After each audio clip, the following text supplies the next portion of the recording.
शिक्षण अभिरुचि से संबंधित यह हमारा दूसरा वीडियो है। आप पहले पहला वीडियो देख लीजिएगा, उसके बाद ये दूसरे वीडियो के अभ्यास प्रश्न है। शिक्षा द्वारा राष्ट्रीयता की भावना का विकास संभव है क्योंकि इसका आयोजन ऑप्शन 1 छात्रों के सुधार हेतु किया जाता है। हाँ, ठीक, छात्रों के सुधार हेतु भी किया जाता है। दूसरा, मानव निर्माण की प्रक्रिया के रूप में होता है। बिल्कुल ठीक। देखो, मानव निर्माण या सुयोग्य नागरिकों का निर्माण या देश निर्माण, इनमें से कोई शब्द आए तो आप उस बात का विशेष ध्यान रखना। राष्ट्र निर्माता या राष्ट्र निर्माण, ये शब्द आए तो आप इस सवाल में इस बात का ध्यान रखना कि शिक्षा द्वारा राष्ट्रीयता की भावना से नागरिक का विकास, मानव का विकास, मानवता की सेवा या राष्ट्र की सेवा के लिए किया जाता है। इसलिए ये ऑप्शन सबसे ज्यादा सही है। अगला, हर प्रदेश में पृथक रूप से किया जाता है। ठीक है। गरीबी दूर करने के लिए किया जाता है। जी नहीं, राष्ट्रीयता की भावना का गरीबी से संबंध नहीं है। अगला सवाल, कक्षा में शिक्षकों द्वारा छात्रों को अत्यधिक भयभीत नहीं करना चाहिए क्योंकि उनके चिंतन को आघात पहुंचता है। बिल्कुल पहुंचता है। ठीक सही है जी। अगला, उनके उद्देश्यपूर्ण व्यवहार को दुर्बल बना देगा। बिल्कुल सही। अगर बहुत ज्यादा छात्र भयभीत होते हैं, विशेष रूप से प्राइमरी क्लासों में, तो उससे क्या होगा, जो उद्देश्य है यानी बच्चों को शिक्षा प्रदान करना, सुयोग्य नागरिक बनाना, ये उद्देश्य पीछे छूट जाते हैं। और जब बच्चे बड़ी उम्र में हो जाते हैं तब भी उन्हें बोलने में झिझक होती है या व्यवहार करने में झिझक होती है। इस प्रकार की आदतें हो जाती हैं। तो इसलिए बच्चों को भयभीत नहीं करना चाहिए। यदि ज्यादा भयभीत होंगे तो उद्देश्यपूर्ण व्यवहार उनका दुर्बल हो जाएगा। ये सबसे ज्यादा सही है। अगला, उनका शारीरिक और मानसिक स्वास्थ्य को हानि पहुंचती है। बिल्कुल पहुंचती है, लेकिन ये उतना ज्यादा प्रभावी नहीं है। अगला, इनमें तनाव उत्पन्न नहीं करता है। ये एक गलत ऑप्शन है, इसलिए सही ऑप्शन है बी।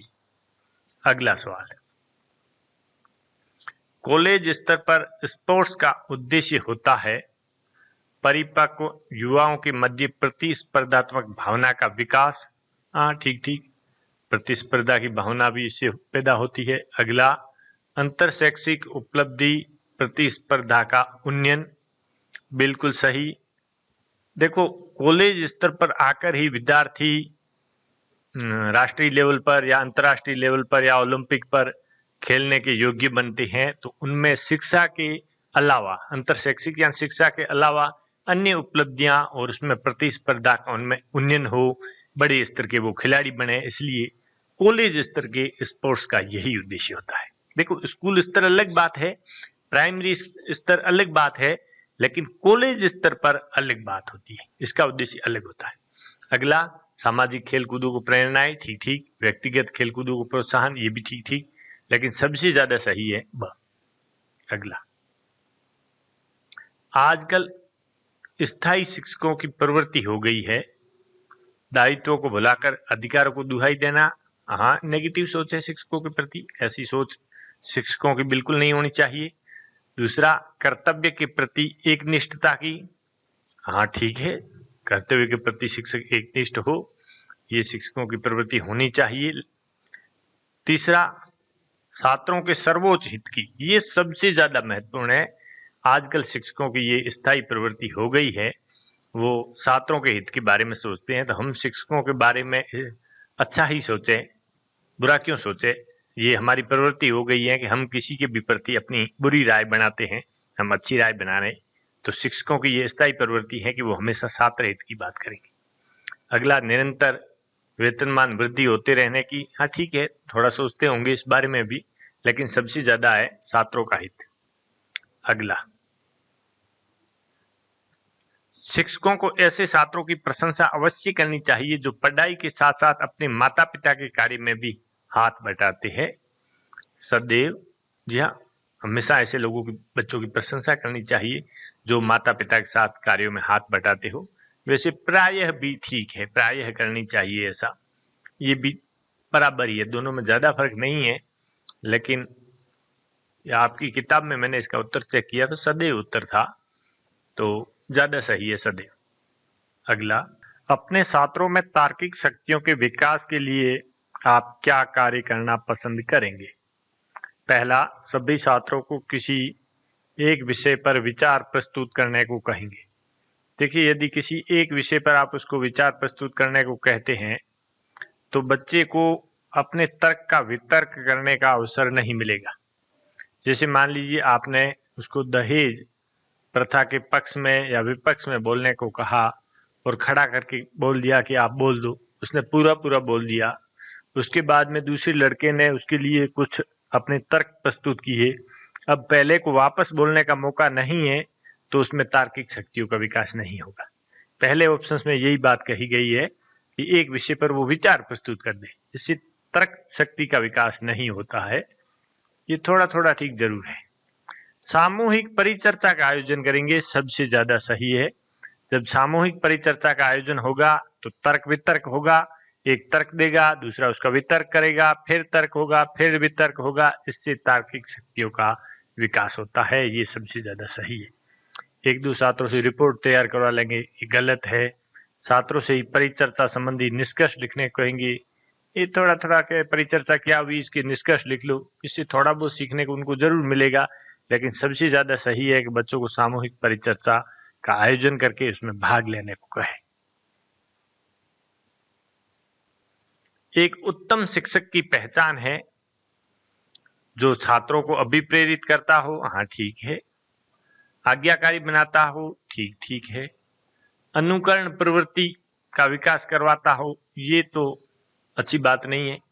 आप मेरा अनुकरण क्यों करें? आपको यदि अच्छी बात लगे तभी आप अनुकरण करें, अंधे होंगे अनुकरण करोगे तो ये तो गलत बात हो गई। अगला, छात्रों में स्वतंत्र चिंतन की भावना पैदा करे, ये सबसे ज्यादा सही है। बच्चों में का चिंतन स्वतंत्र होना चाहिए। मैं जो सोच रहा हूं हो सकता है कि वो गलत हो, आप वो सोचे जो आपके अनुसार सही है। ये स्वतंत्र चिंतन होना चाहिए और यही बच्चों में विकास होना चाहिए, ये सबसे ज्यादा सही है। अगला, आधुनिक सिनेमा छात्रों को प्रभावित करता है घर से पलायन करने में, ठीक ठीक है, कुछ प्रभावित ये भी करता है। दिवा स्वप्नों में रत रहने में, ये सबसे ज्यादा सिनेमा का दुष्प्रभाव, ये सबसे ज्यादा दुष्प्रभाव है। बच्चे दिवा स्वप्नों में रत रहते हैं, जागते हुए भी ये सोचते रहते हैं कि हम हीरो बनेंगे, हम ऐसे करेंगे, हम ऐसे लड़ेंगे। जो आजकल जिसको बच्चों में पबजी रोग कहते हैं, वो पबजी रोग हो जाता है। ये आधुनिक सिनेमा की छात्रों को प्रभावित करने का एक तरीका बन गया है। इसलिए दिवा स्वप्नों में छात्र ज्यादा रत रहने लग जाते हैं, तो ये आधुनिक सिनेमा का सबसे बुरा प्रभाव है। रचनात्मक कार्य को पूरा करने में ये ज्यादा नहीं है, ये सिनेमा ऐसा नहीं कर पाता, दुर्भाग्य है।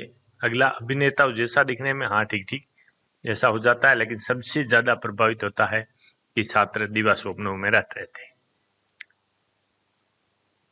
यदि आप किसी शैक्षिक संगोष्ठी में आमंत्रित आपको किया जाता है तो आप क्या निर्णय लेंगे? वहां नहीं जाएंगे, ऐसा तो नहीं है। आप शैक्षिक संगोष्ठी है तो जरूर जाए। आप पूर्ण तैयारी से भाग लेंगे, हाँ ठीक ठीक। अगला, आप सभी प्रतिभागियों से मिलेंगे, जरूरी तो नहीं है। आप वहां जाए और आपके पास समय ही नहीं हो सभी के साथ मिलने को, या आप संगोष्ठी शुरू हो गई है और आप सबसे जाकर गले मिल रहे हैं, तो ये तो गलत बात ही होगी। अगला, आप संगोष्ठी में सक्रिय रूप से भाग लेंगे, ये सबसे ज्यादा सही है। अब कुछ बच्चे कहेंगे कि आप पूर्ण तैयारी के साथ वहां जाएंगे। इसमें ऐसा हो सकता है कि यदि आपको ऐसा समय ही न मिला हो, अचानक कह दिया गया हो कि शैक्षिक संगोष्ठी है और आपको वहां आना है, तो आप पूरी तैयारी तो कर ही नहीं पाओगे। तो ज्यादा जरूरी है कि आप इसमें सक्रिय रूप से भाग लें, कोशिश करें, अपना सबसे अच्छा बेस्ट देने की वहां कोशिश करें, ये ज्यादा महत्वपूर्ण है। इसलिए यहाँ 10 सही है। माता पिता की उपेक्षा का बालक के मन पर गहरा प्रभाव पड़ता है, बिल्कुल पड़ता है। यदि माता पिता बच्चे की उपेक्षा करते हैं, मतलब उसको कोई ध्यान नहीं देते, अगर बच्चा कुछ मांग करता है तो छोड़ देते हैं, रोता है तो उसको छोड़ देते हैं, या कोई सवाल करता है तो आप उसका जवाब नहीं देते, ये बच्चे की उपेक्षा हो गई। इससे बच्चे के मन पर बहुत गहरा प्रभाव पड़ता है, क्योंकि बच्चे का मन कोमल होता है, हाँ ठीक है कोमल होता है। स्वभाव से बच्चा भावुक होता है, जी हाँ बिल्कुल भावुक होता है। अगला, बालक में परिपक्वता का अभाव होता है, ये गलत बात है। देखो, बच्चा परिपक्व तो होगा, परिपक्व का मतलब क्या है? अपनी आयु के अनुसार सोचना। अब 5 वर्ष का बच्चा है तो 5 वर्ष के अनुसार ही सोचेगा ना, उसको कहेंगे परिपक्वता। अब आप ये तो नहीं कहोगे कि 5 वर्ष का बच्चा एक 50 वर्ष के आदमी की तरह सोचेगा, बिल्कुल नहीं। परिपक्वता का मतलब है 5 वर्ष का बच्चा 5 वर्ष के बच्चे की तरह सोचेगा, तो उसमें बच्चे में परिपक्वता का अभाव होता है? नहीं होता। अगला, बालक माता पिता की उपेक्षा बर्दाश्त नहीं कर पाता, बिल्कुल ठीक है, नहीं कर पाएगा। जब वो उपेक्षा बर्दाश्त नहीं कर पाएगा तो उसमें हीन भावना आएगी और वो अपना सर्वांगीण विकास नहीं कर पाएगा, इसलिए बच्चे की उपेक्षा नहीं करनी चाहिए। शिक्षक छात्रों का उचित दिग्दर्शन करने वाला प्राणी माना जाता है, इसका कारण क्या है? क्योंकि छात्र स्वभाव से आज्ञाकारी होते हैं। हाँ ठीक है, तो इससे यदि स्वभाव से आज्ञाकारी है तो फिर शिक्षक का मतलब ही नहीं रहा। अगला, माता पिता दिग्भ्रमित रहते हैं? जी नहीं, माता पिता तो दिग्भ्रमित नहीं होते, हो सकता है ज्यादा भी जानकार हो। अगला, माता पिता शिक्षक में विश्वास रखते हैं? जी हाँ, बिल्कुल विश्वास रखते हैं, ये ठीक है। अगला, शिक्षक सामाजिक आस्था का केंद्र बिंदु माना जाता है? बिल्कुल सही। देखिए, शिक्षक की भूमिका समाज में सबसे ज्यादा होती है, वो सामाजिक आस्था का केंद्र है। आप कहोगे कि शिक्षक की इतनी बड़ी भूमिका नहीं है, आप शिक्षक हैं इसलिए आप ऐसा कह रहे हैं, बिल्कुल नहीं। एक टीचर में सामाजिक आस्था बहुत होती है, तभी तो देखो बड़ी लड़कियां भी आपके पास पढ़ने के लिए माता पिता भेजते हैं, ये आप एक टीचर हैं, सबसे बड़ी बात है। इसलिए सामाजिक आस्था का केंद्र होता है, नैतिकता का केंद्र होता है, समाज में उदाहरण होता है, इसलिए टीचर पर सबसे बड़ी जिम्मेदारी होती है। तो शिक्षक सामाजिक आस्था का केंद्र है, इसलिए वो सबसे उचित दिग्दर्शन करने वाला माना जाता है। भावी नागरिकों के निर्माण में शिक्षक का योगदान है बहुत अधिक महत्वपूर्ण, बिल्कुल ठीक। देखो, कम महत्वपूर्ण नहीं है। भावी नागरिकों का निर्माण कौन करेगा? शिक्षक, तो बहुत ज्यादा महत्वपूर्ण है। प्राय शिक्षक संगठन के पदाधिकारी अपनी छवि को लोकप्रिय बनाने के लिए छात्रों के साथ अत्यधिक परिश्रम करते प्रतीत होते हैं। कौन? शिक्षक संगठन के प्रभारी। जैसे शिक्षक संघ राष्ट्रीय बाड़मेर है, तो यहाँ बाड़मेर का प्रभारी अमूमन तो ऑफिसों के चक्कर लगाता ही मिलता है, या आप सोचिए कि उनका ब्लॉक का अधिकारी या राज्य स्तर का अधिकारी ये अक्सर विद्यालय आते ही नहीं है, क्योंकि उनके वहां बहुत ज्यादा काम होते हैं, वहीं पोस्टेड रहते हैं, इसलिए ये छात्रों के साथ कोई परिश्रम नहीं करते। जो शिक्षक संगठन के प्रभारी होते हैं वो बच्चों के साथ कोई मेहनत नहीं करते, इसलिए इसमें बिल्कुल गलत लिखा हुआ है। हम इस बात से पूरी तरह से असहमत है कि ये छात्रों के साथ अत्यधिक परिश्रम करते हैं। आप अपने विद्यालय की क्रिकेट टीम में किस प्रकार के खिलाड़ी को सम्मिलित करेंगे? जी हाँ, एक अच्छा ऑलराउंडर है तो आप इसको जरूर सम्मिलित करेंगे, क्योंकि ऑलराउंडर क्रिकेट में टीम की रीढ़ माना जाता है, तो सबसे ज्यादा जरूरत होती है हर टीम को ऑलराउंडर की। हम एक ऑलराउंडर है तो उसको जरूर टीम में शामिल करेंगे। अगला है, कुछ बोलेंगे कि लोकप्रिय खिलाड़ी को शामिल करेंगे? जी नहीं, लोकप्रिय खिलाड़ी जैसे हुसैन बोल्ट, क्या आप हुसैन बोल्ट को आपकी क्रिकेट टीम में शामिल करेंगे? जी नहीं। देखो, खिलाड़ी होना चाहिए, हमें लोकप्रिय व्यक्ति है उससे क्या मतलब। जैसे आप नरेंद्र मोदी को अपनी टीम में शामिल करेंगे, हालांकि वो हमारे प्रधानमंत्री है, लेकिन खिलाड़ी थोड़े ना है, हम उसे अपनी टीम में क्यों शामिल करेंगे। अगला, सबसे बड़ी आयु वाले खिलाड़ी को शामिल करेंगे? ये तो वही बात हो गई कि हम अपने दादाजी को शामिल करेंगे, ऐसे थोड़े ना होता है। अगला, सुदर्शन व्यक्तित्व वाले खिलाड़ी को, जो सबसे सुंदर दिखता हो, ऐसे खिलाड़ी को शामिल करेंगे? जी नहीं। तो सबसे सही उत्तर हुआ एक ऑलराउंडर को शामिल करेंगे। अगला, कक्षी संप्रेषण में यदि छात्रों को स्वतंत्र अभिव्यक्ति का अवसर प्रदान नहीं किया जाता है तो संप्रेषण पर कौन सा प्रभाव होगा? संप्रेषण मतलब मेरी बात बच्चों तक पहुंच रही है, बच्चों की बात मेरी तक पहुंच रही है, ये संप्रेषण है। अगर इसमें मैं बच्चों को बिल्कुल बोलने ही नहीं दूंगा, जैसे मैं सवाल पूछ रहा हूं या मैं बोल रहा हूं तो सिर्फ मैं ही बोलूंगा, बच्चे न तो उत्तर दे सकते हैं न सवाल पूछ सकते हैं, यदि ऐसा हो गया तो क्या होगा? तो उद्देश्य अपूर्ण हो जाएगा। जो पढ़ाने का उद्देश्य होता है बच्चे का सर्वांगीण विकास करना होता है, उसमें मानवता का विकास करना होता है और भावी सुयोग्य नागरिक बनाना काम है। तो यदि संप्रेषण बंद हो गया तो उद्देश्य अपूर्ण हो जाएगा। जब कोई विद्यार्थी अप्रासंगिक प्रश्न पूछता है, देखो मैं मान लीजिए पढ़ा रहा हूं, शिक्षक अभिरुचि, और बच्चा मेरे से पूछ लेता है गणित का सवाल, या मान लीजिए कि अभी अफगानिस्तान में तालिबान का सवाल पूछ लेता है,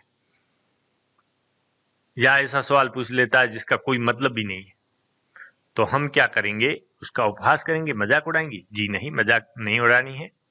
उसको गलती का आभास कराएंगे कि देखो बेटा, हम अभी शिक्षण अभिरुचि पढ़ा रहे हैं, तो आप इससे संबंधित सवाल पूछे। उसको उसकी गलती का एहसास करा देंगे।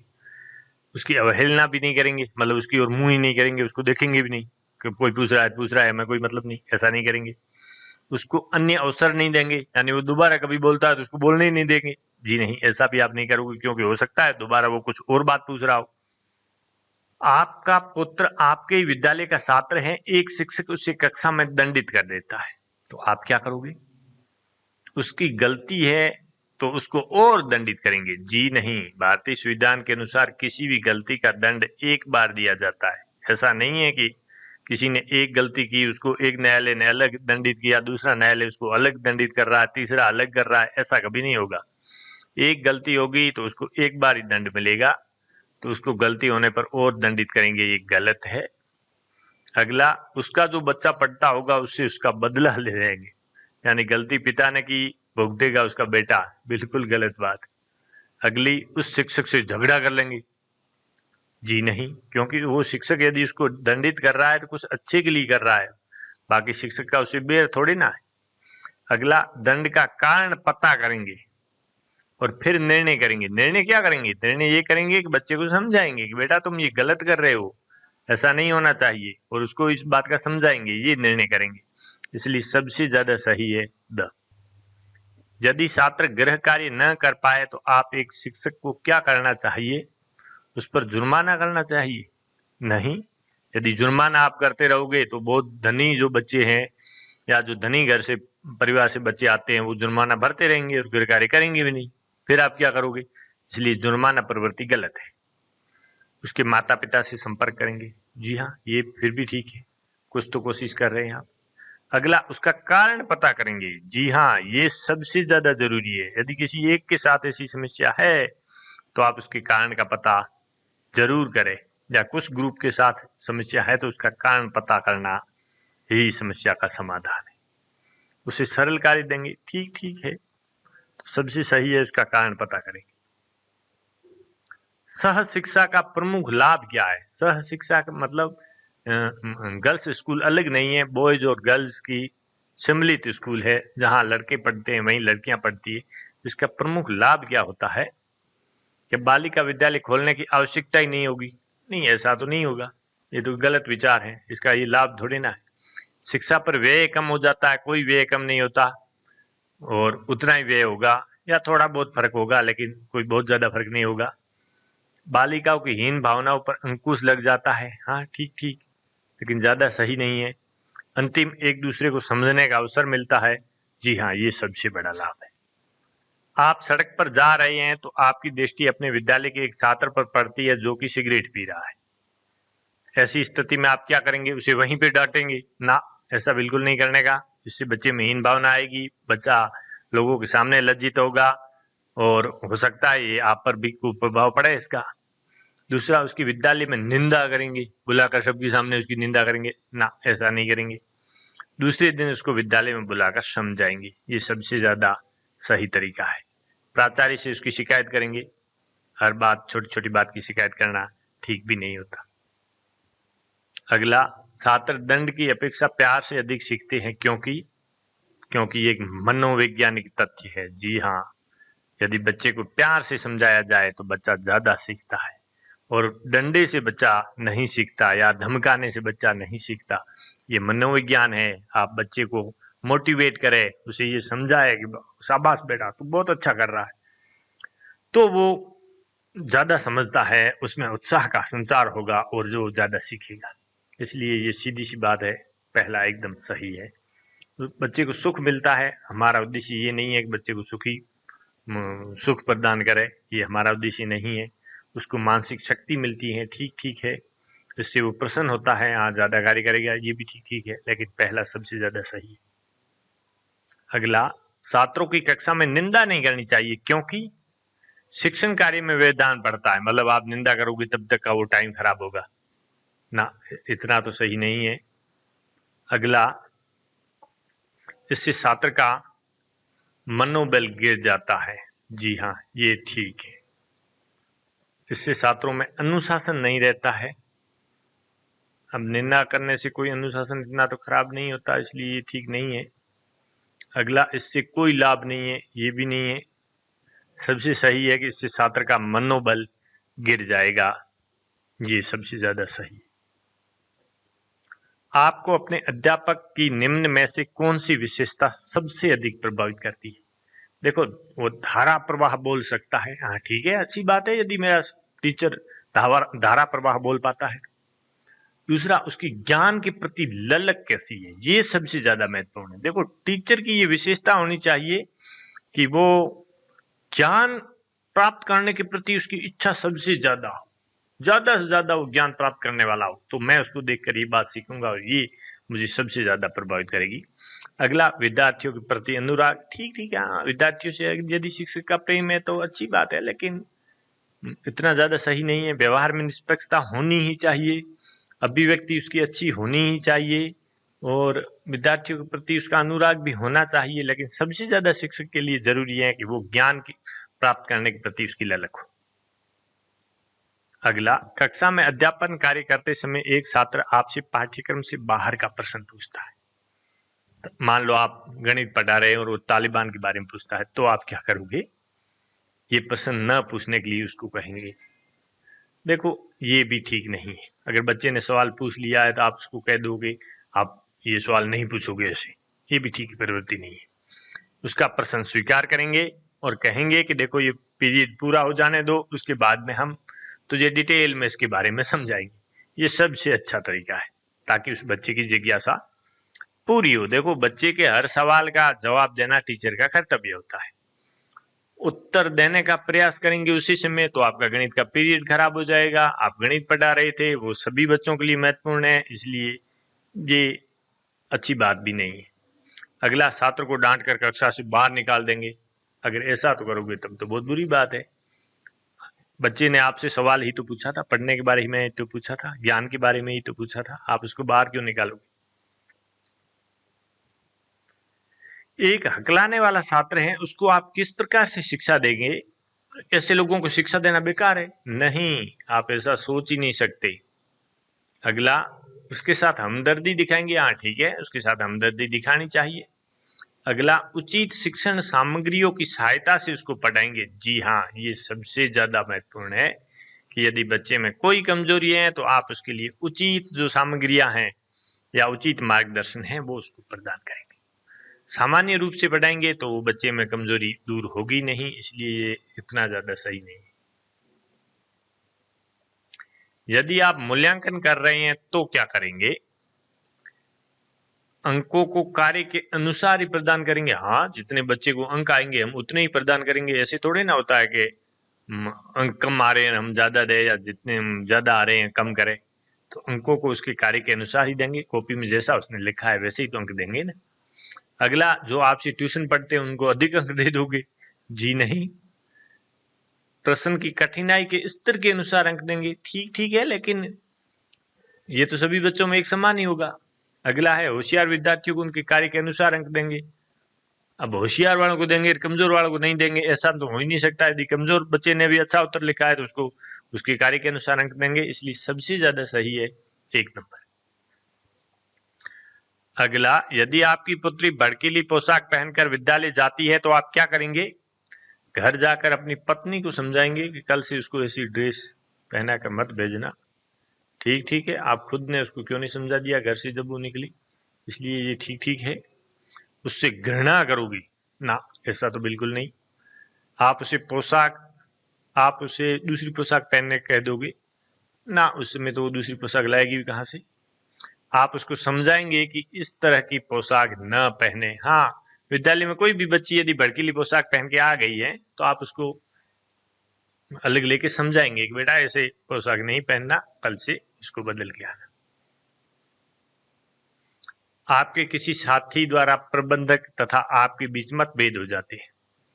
जो विद्यालय का प्रबंधन है, जो विद्यालय संभालते हैं, उन लोगों के बीच और आपके बीच में कोई आपका साथी मतभेद करा देगा, तो आप क्या करेंगे? ऐसा पता चल गया तो हम अपने साथी की पिटाई कर देंगे।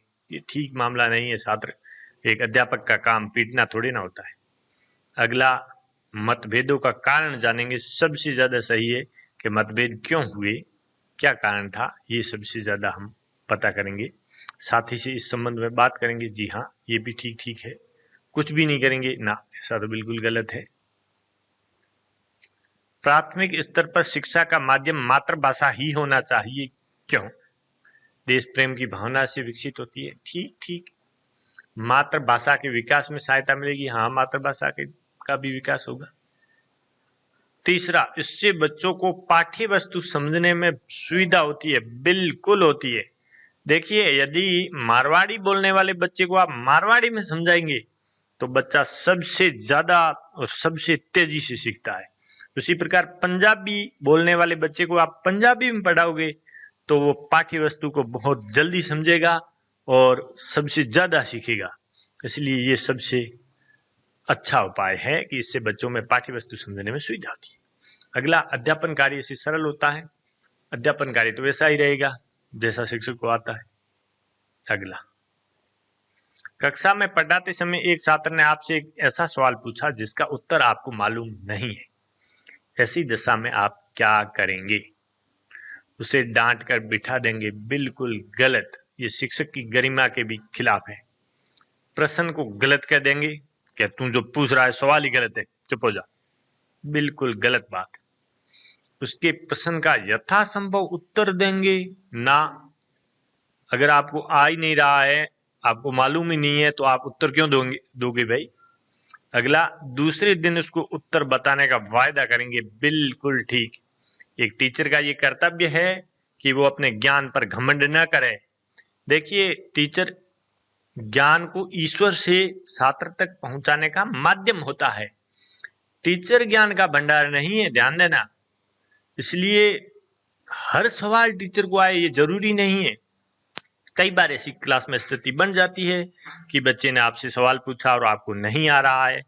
आप बिल्कुल उस बच्चे को मोटिवेट करें, उसे कहें कि मुझे आज ये उत्तर मालूम नहीं है, मैं कल या परसों किताबों से खोजूंगा, इसको आप तक पहुंचाने और आपको समझाने का पूरा प्रयास करूंगा। आपने जो पूछा इसके लिए आपको धन्यवाद। आप मुझे कल फिर याद दिलाना, मैं ये सवाल कहीं से देखकर इसका उत्तर दूंगा। यही एक अच्छी टीचर की निशानी है। अपने ज्ञान पर घमंड न करे। हर सवाल टीचर को आ जाए ये जरूरी नहीं।